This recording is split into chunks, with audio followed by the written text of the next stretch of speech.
Assalamualaikum warahmatullahi wabarakatuh.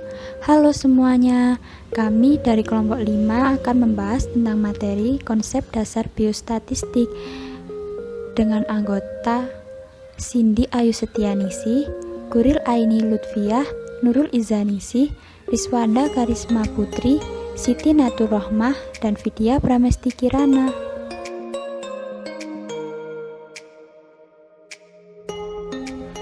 Definisi dari statistik sendiri yaitu sekumpulan konsep dan metode yang digunakan untuk mengumpulkan, menganalisis, menyajikan, dan menafsirkan serta menginterpretasi data tentang bidang kegiatan tertentu dan kemudian menarik kesimpulan dari suatu kegiatan tersebut.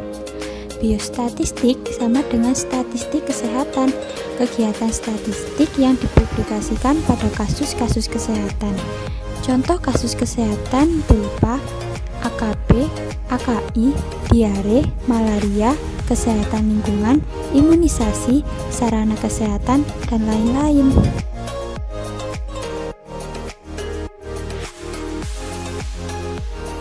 Tujuan dan manfaat biostatistik yaitu memberikan gambaran mengenai keadaan kondisi suatu kejadian kesehatan tertentu, membuat perencanaan program kesehatan yang tepat guna, melakukan evaluasi program kesehatan, dan juga melakukan analisis lanjut untuk data-data kesehatan.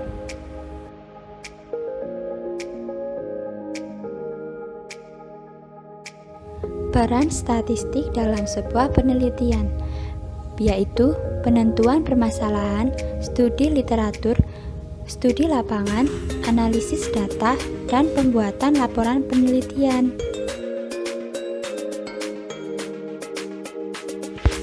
Pembagian statistik. Statistik dibagi menjadi dua yaitu statistik deskriptif dan statistik inference. Statistik deskriptif yaitu statistik yang menggunakan data untuk menerangkan atau menggambarkan keadaan suatu kelompok, kemudian disajikan dalam bentuk yang lebih teratur dan jelas. Contoh, gambaran karakteristik penduduk meliputi umur, jenis kelamin, dan tingkat pendidikan. Kemudian statistik inference yaitu statistik yang menggunakan data sampel untuk menarik kesimpulan mengenai populasi di mana sampel tersebut diambil atau generalisasi. Contoh, estimasi kejadian DBP di suatu kabupaten. Kemudian membuktikan pentingnya peran nakes dalam meningkatkan kesehatan ibu. Kemudian data.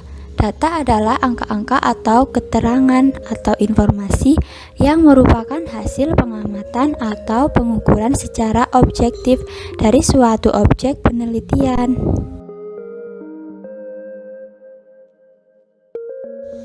Tahap kegiatan statistik. 1.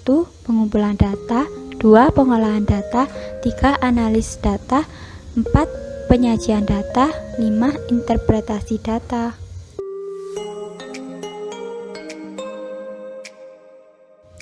Pengumpulan data merupakan proses mengukur atau mengumpulkan informasi.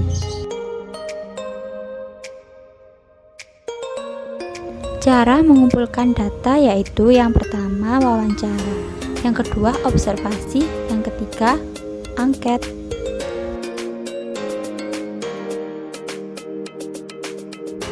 Pengolahan data yaitu manipulasi data menjadi bentuk sebuah informatif.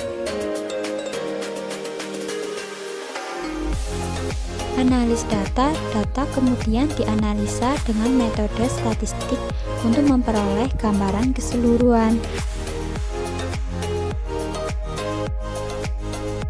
Kemudian penyajian data adalah kegiatan pembuatan laporan agar lebih mudah dipahami dan dianalisis.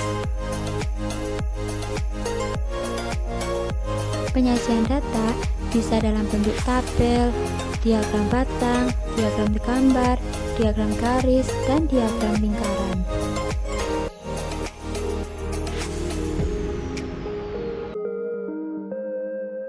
Interpretasi data adalah data disimpulkan untuk memperoleh data yang benar.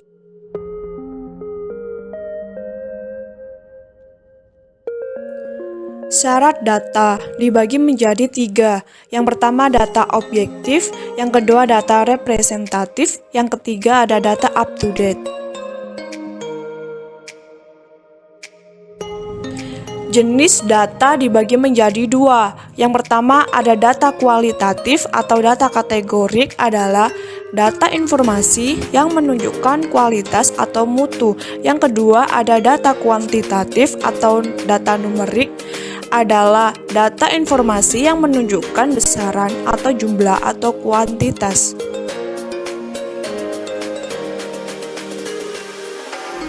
Data kuantitatif dibagi menjadi 2. Yang pertama, ada data diskrit, angka yang bulat, enumerisasi. Yang kedua, ada data kontinu, angka desimal, dan hasil pengukuran. Sumber data dibagi menjadi 2. Yang pertama, data primer. Data yang dikumpulkan langsung oleh penelitian, didapatkan langsung oleh responden. Yang kedua, data sekunder. Data yang diperoleh dari lembaga atau tempat lain, internal dari lembaga itu sendiri, eksternal dari lembaga lain. Variabel dan skala pengukuran variabel. Apa itu variabel? Variabel adalah sifat yang akan diukur atau diamati yang nilainya bervariasi antara satu objek ke objek lainnya. Contoh, untuk mengamati bayi baru lahir, menggunakan variabel yang akan diamati adalah berat badan, panjang badan. Nilai ini bervariasi antara satu bayi dengan bayi lainnya. Mengamati karakteristik mahasiswa, menggunakan variabel apa yang diukur? Jenis kelamin, tinggi badan, berat badan, ukuran jaket alma mater, ukuran toga, dan lain sebagainya.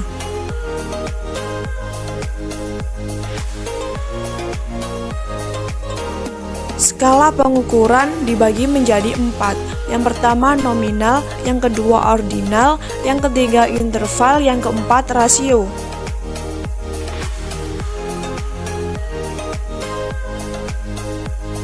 Skala pengukuran nominal adalah angka paling sederhana. Angka menunjukkan kode atau simbol klarifikasi, nilainya sederajat, biasanya disebut sebagai kategori. Contohnya, jenis kelamin ada laki-laki, perempuan, suku, dan agama.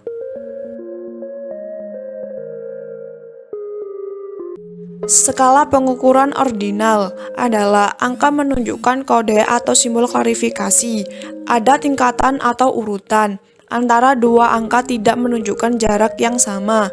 Contohnya, tingkat pendidikan, SD, SMP, SMA, dan perguruan tinggi. Skala pengukuran interval adalah angka menunjukkan kode atau simbol klarifikasi. Ada tingkatan atau urutan, ada jarak, tidak memiliki nol absolut. Contohnya, suhu ruangan 18 derajat Celcius atau 23 derajat Celcius.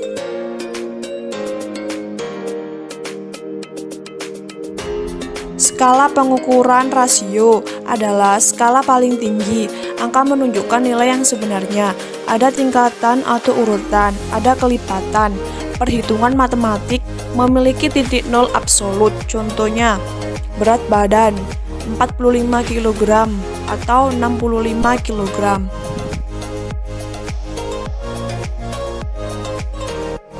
Sekian presentasi dari kelompok kami.